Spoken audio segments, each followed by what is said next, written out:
Түркістан облысының Жетісай ауданында жаңадан салынып жатқан келешек мектебі тапсырылу мерзімнен 1,5 жылға кешіктірілуде. Жаңа құрылыстың сапасы сын көтермейді, кезекті тексеру кезінде олқылықтар анықталды. Білім мекемесінің құрылысына 8,5 миллиард теңге жұмсалған, алайда ғимарат пайдалануға берілмей жатып, қабырғасы қақырап тұр дейді мамандар. Шатырынан су ағып, жертөлеге дейін көлкіп жатыр. Мамандар жер тегістеу шаралары дұрыс жасалмағанын айтады. Салдарынан ғимараттың іргетасы мен қабырға арасы 25 сантиметрге дейін ашылып, жарықтар пайда болған. Нысанның баспалдақтары қисайып, төсемелері қазірден сынып жатыр.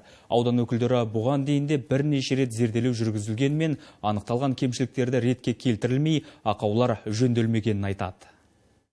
24-тің негізі сізде сентябрьға беру керексіз.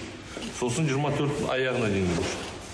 25 жылға дейін ауысты. Декабрьға дейін үлгереміз, жаңа жылға береміз деген келіскен. Уже 26 жыл документ жоқ. Сіздердің мына түрлеріңізбен бар ғой, 27 жылға дейін созылатын сияқты. Мен сразу айтамын, пока до конца бітірмегенше мен бұны қабылдамаймын.